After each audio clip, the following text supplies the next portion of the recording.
ఆంధ్రప్రదేశ్లో సార్వత్రిక ఎన్నికల తరువాత 15వ తేదీ జగన్మోహన్ రెడ్డి లండన్ వెళ్ళబోతున్నారని, దానికి సంబంధించినటువంటి షెడ్యూల్ కూడా ఇప్పటికే ఖరారైందని, ఆయన లండన్ వెళ్తూ తనతో పాటుగా ఒక ఐపీఎస్ అధికారిని కూడా తీసుకువెళ్ళబోతున్నారు అంటూ ఒక వార్త ఇప్పుడు సోషల్ మీడియాలో చక్కర్లు కొడుతున్నటువంటి నేపథ్యంలో ఆ ఐపీఎస్ ఆఫీసర్ ఎవరు, జగన్మోహన్ రెడ్డి ఆ ఐపీఎస్ని ఎందుకు తనతో తీసుకువెళ్తున్నారు అనేది ఇప్పుడు సర్వత్రా చర్చనీయాంశంగా మారినటువంటి నేపథ్యంలో ఈ అంశం మీద మనతో మాట్లాడేందుకు, చర్చించేందుకు ప్రముఖ రాజకీయ విశ్లేషకులు, ప్రముఖ సీనియర్ జర్నలిస్ట్ సిఎస్ రావు గారు మనతో ఉన్నారు. సార్తో మాట్లాడదాం.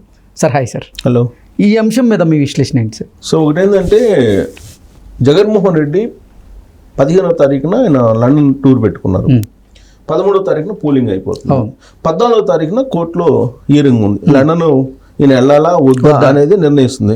యాక్చువల్గా ముఖ్యమంత్రి కాకపోతే జగన్మోహన్ రెడ్డి ప్రతి శుక్రవారం నాంపల్లిలో సిబిఐ కోర్టులో హాజరు కావాలి, వ్యక్తిగతంగా హాజరు కావాలి. ఎప్పుడైతే ముఖ్యమంత్రి అయ్యాడో 2019లో, ఆ తర్వాత నెల నుంచి ఆయన మొత్తం దాన్ని మినహాయింపు పొందారు. మినహాయింపు పొంది కోర్టుకు హాజరు కావట్లేదు. వ్యక్తిగతమైన హాజరు కాకుండా మినహాయింపు పొంది హాజరు కావట్లేదు. ఆ తర్వాత ఎప్పుడు ఆయన విదేశాలకు వెళ్ళే కానీ ఖచ్చితంగా కోర్టు పర్మిషన్ తీసుకునే వెళ్ళాలి. దాంట్లో భాగంగా ఇప్పుడు లండన్ వెళ్ళడానికి సిద్ధమయ్యాడు. అసలు ఎన్నికలు అయిపోగానే లండన్ వెళ్ళడం అనేది కొంత నెగిటివ్ పాయింట్. పోలింగ్ ముగిసినటువంటి 2వ రోజు ఆయన లండన్ వెళ్తున్నాడంటే అంటే ఓటమికి ముందే గ్రహించి వెళ్తున్నాడా, లేదంటే ఏమైనా సంపాదించినటువంటి సంపదని తీసుకెళ్ళి లండన్లో దాచిపెట్టుకోవడానికి వెళ్తున్నాడా అనేది అర్థం కావట్లేదు. అసలు అది ప్రైవేట్ టూరా లేదంటే అఫీషియల్ టూరా, అంటే తన ఆస్తులను కాపాడుకోవడానికి వెళ్తున్నారన్న రకరకాల అనుమానాలు వస్తుంది. ఇప్పుడు జగన్మోహన్ రెడ్డి ఢిల్లీ వెళ్తేనే అనేక అనుమానాలు వస్తాయి. లండన్ వెళ్తున్నాడంటే అనుమానాలు రాదు. అందులో ఎలక్షన్ పోలింగ్ ముగిసినటువంటి వెంటనే వెళ్తున్నారంటే సహజంగా అనుమానాలు వస్తాయి. పైగా ఆయన ప్రైవేటు అది టూరా లేకపోతే అఫీషియల్ టూరా అర్థం కావట్లా. ఒకటి ఆ రెండింటిలో క్లారిటీ ఇవ్వాల్సిన అవసరం ఉంది. ఇప్పుడు ఆయన ఆపద్ధర్మ ముఖ్యమంత్రి, ఆయన ముఖ్యమంత్రి ఏం కాదు, ఆపద్ధర్మ ముఖ్యమంత్రి. ఎన్నికల కోడ్ ఎప్పుడైతే వచ్చిందో ఆ రోజు నుంచి ఆయన ఆపద్ధర్మ ముఖ్యమంత్రి. ఆపద్ధర్మ ముఖ్యమంత్రికి ప్రోటోకాల్స్ లేకపోతే అఫీషియల్ టూర్లు ఉండవు. ఇప్పుడు ఎక్కడైనా ఒక ముఖ్యమంత్రి అఫీషియల్ టూర్కి వెళ్ళాడంటే అక్కడ ఏదో ఒప్పందాలు కూర్చుకోవడానికో లేదంటే అక్కడ ఏదో మీటింగులు ఉంటావో ఏదైనా ఉంటేనే అఫీషియల్ టూర్, లేకపోతే అఫీషియల్ టూర్ కాదు, అది పర్సనల్ టూర్. సో ఈయన వెళ్తుంది పర్సనల్ టూర్. పర్సనల్ టూర్కి వెళ్ళేటప్పుడు నువ్వు ఐపీఎస్ని ఎలా తీసుకెళ్తావు? సెక్యూరిటీ కోసం ఐపీఎస్ని తీసుకెళ్లే వెసులుబాటు ఎక్కడుంది?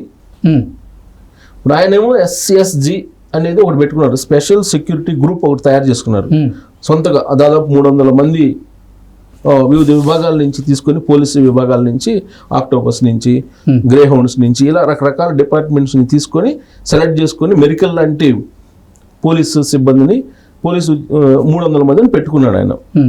ఈ 300 మందిని మానిటరింగ్ చేసేది ఎవరు అంటే ఒక డిఎస్పీ స్థాయి అధికారి మానిటరింగ్ చేస్తాడు. కానీ ఇటీవల కాలంలో రాజేంద్రనాథ్ రెడ్డి డీజీపీగా ఉన్నప్పుడు ఇచ్చినటువంటి ఆర్డర్స్ ప్రకారం ఎస్పీ స్థాయి అధికారి మానిటర్ చేస్తాడు. ఇప్పుడు ఎస్పీ స్థాయి ఒక ఐపీఎస్ ఆయన ఇప్పుడు ఆయన మొత్తం మానిటరింగ్ చేస్తున్నాడు.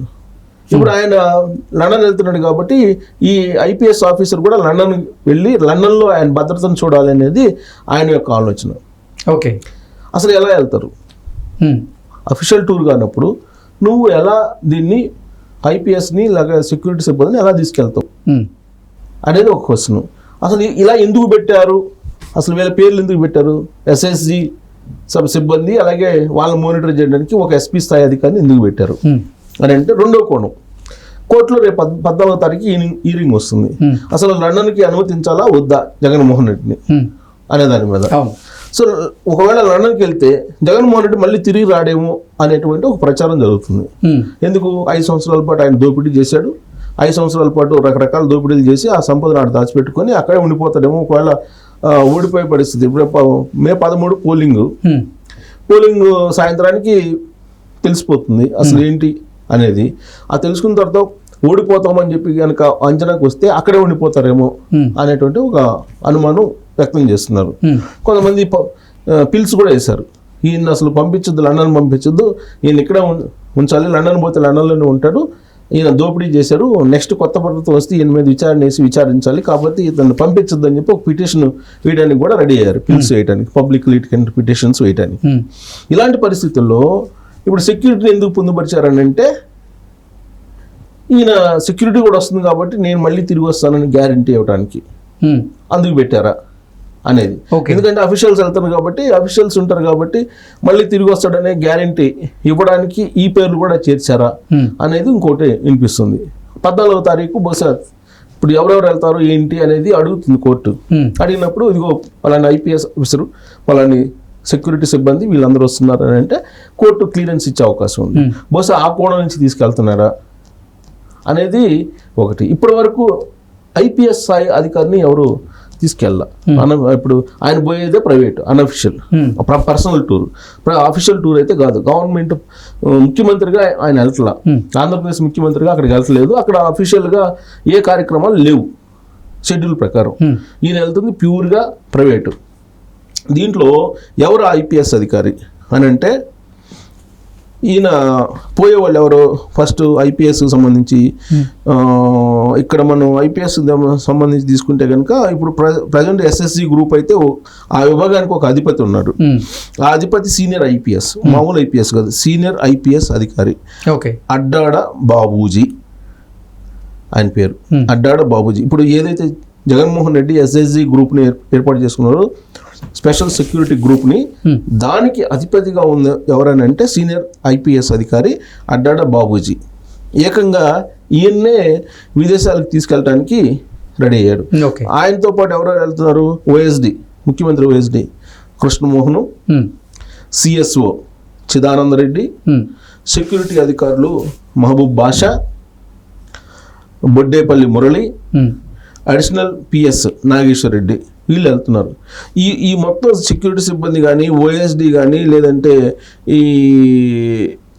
ఈ మొత్తం ఉద్యోగులను తీసుకుంటే కనుక పిఎస్ నాగేశ్వర రెడ్డి వీళ్ళందరూ చూస్తుంటే కనుక ఒక అఫీషియల్ టూర్కి వెళ్తున్నట్టు ఉంది. వీళ్ళ పేర్లన్నీ మెన్షన్ చేసి పలానా వాళ్ళు వెళ్తున్నారంటే భారతిరెడ్డి, జగన్మోహన్ రెడ్డి, ఇప్పుడు ఈయన OSD SSG group OS incharge senior IPS అధికారి, ఆయనతో పాటు ఈ సిబ్బంది వీళ్ళందరూ వెళ్తున్నారంటే ఇది అఫీషియల్ టూర్ కింద వస్తుంది. యాక్చువల్గా ఎన్నికల కోడ్ ఎప్పటిదాకా ఉంది? జూన్ 4 దాకా ఉంది. జూన్ 5వ తారీఖు నుంచి రిలాక్సేషన్ చేస్తారు ఎన్నికల కోడ్ని. జూన్ 4 దాకా ఎలక్షన్ కోడ్ ఉన్నప్పుడు జగన్మోహన్ రెడ్డి ఏ విధంగా ప్రభుత్వ ధనంతో ఈ టూర్ని ఏర్పాటు చేసుకుంటాడు అనేది ఒక ప్రశ్న. ఎట్టి పరిస్థితుల్లో ప్రభుత్వ డబ్బుతోటి వెళ్ళడానికి లేదు.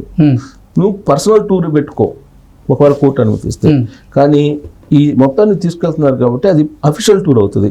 అఫీషియల్ టూర్కి ఆపద్ధర్మ ముఖ్యమంత్రికి ఛాన్స్ లేదు. సో దాని మీద ఇప్పుడు కోర్టు ఏం చెప్తుందో చూడాలి. మొత్తం మీద సీనియర్ ఐపీఎస్తో పాటు అనేక మందిని తీసుకెళ్తున్నారు. మరి ఇది ఎలక్షన్ కమిషన్ ఏం చెప్తుంది ఈ టూర్ మీద, కోర్టు ఏం చెప్తుంది అనేది చూడాలి. ఎటువంటి తీర్పు వస్తుంది అనేది చూడాలి.